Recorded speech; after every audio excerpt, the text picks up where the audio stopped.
Something major happened in the WNBA, and it didn't come with a headline, a press release, or a public explanation. One of the most recognizable voices in women's basketball commentary simply stopped appearing. No farewell, no announcement, just gone. And in a league where broadcast roles are planned months in advance, silence like that usually means a decision was made quietly, but deliberately. Fans noticed, media noticed, and once people started paying attention, it became clear this wasn't about one game or one opinion. This moment wasn't random. It was the end result of a long buildup, one that stretched back years before Caitlin Clark ever stepped onto a WNBA court.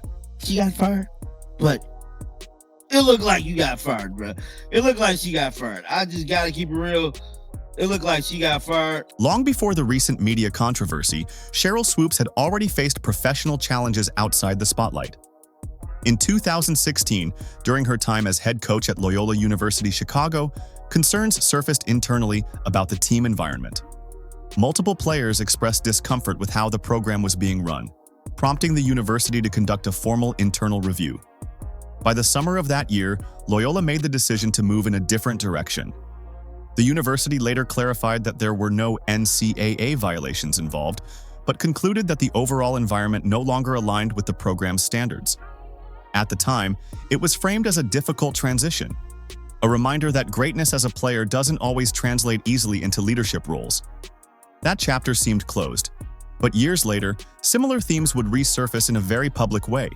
You know basketball. You know basketball better than me.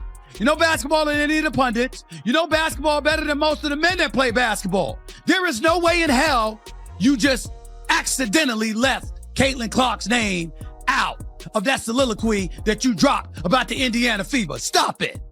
You know that. Stop it. After stepping away from coaching, Swoopes transitioned into broadcasting and media work. As a Hall of Famer and pioneer of the game, her voice carried immense authority. When she spoke, fans listened. Networks trusted her perspective. Then came Caitlin Clark.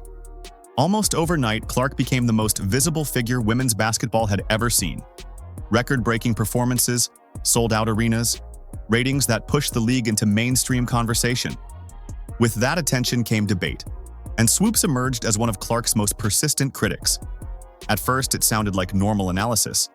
Tough opinions are part of sports.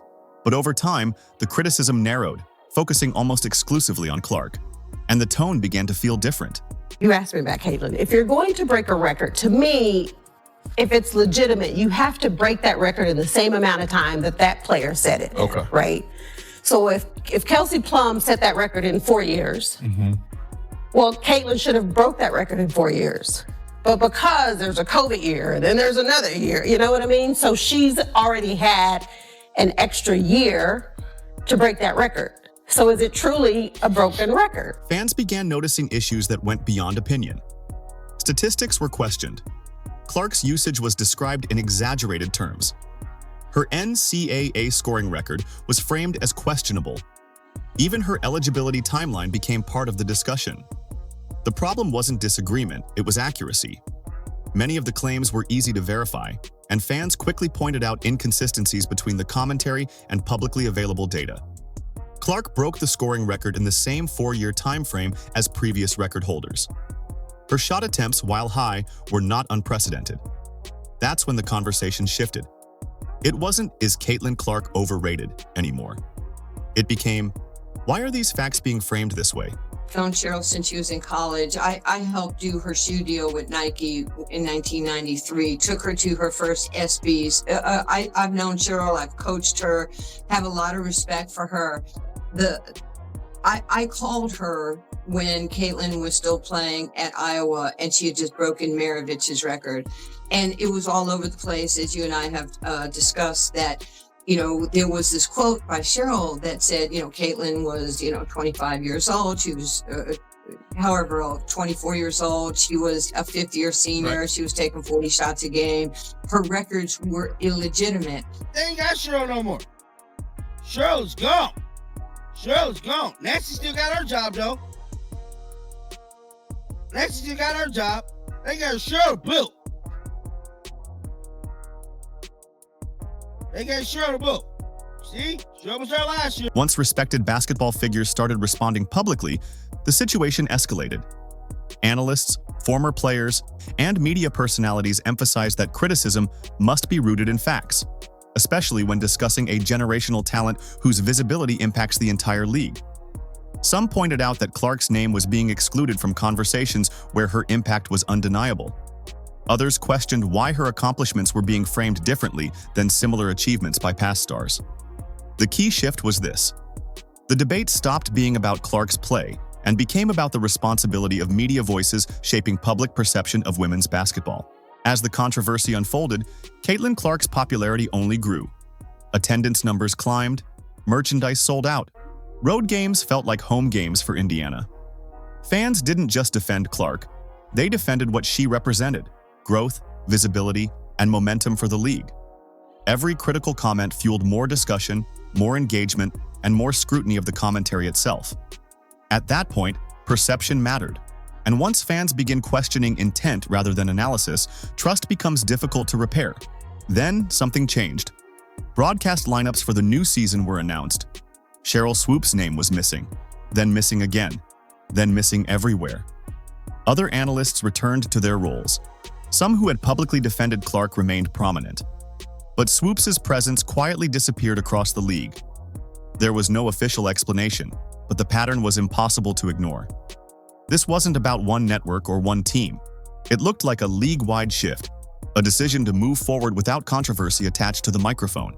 Shortly after being absent from broadcasts, Swoopes appeared in interviews offering praise for Caitlin Clark and the Indiana Fever. She highlighted Clark's off-season development, the team's roster construction, and their championship potential. The contrast was immediate. Fans noticed the tone shift right away. Social media reacted quickly, questioning the timing. To many, it didn't feel like a natural evolution of opinion. It felt reactive. Once professional consequences appear, words start carrying different weight. Whether intentionally or not, the WNBA sent a message. The league is in a growth phase where credibility matters more than ever.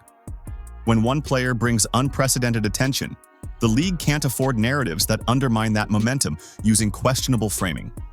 Analysts who uplift the game, provide fair critique, and respect the impact of rising stars continue to be featured. Those who become polarizing liabilities risk being sidelined, quietly but firmly. This wasn't about protecting one player. It was about protecting the league's future. While all of this unfolded, Caitlin Clark kept doing what she's always done: elevate the game. The Indiana Fever built a serious core around her. Chemistry developed, veterans bought in, fans showed up in record numbers. The same player who spent a year being questioned became the face of a new era. And the league moved forward, not loudly, not dramatically, but decisively. In the end, this wasn't just about one analyst losing a platform. It was about accountability in a league that's finally learning how valuable momentum really is. The Caitlin Clark effect didn't just change ratings and ticket sales. It reshaped who gets a voice and who doesn't in women's basketball.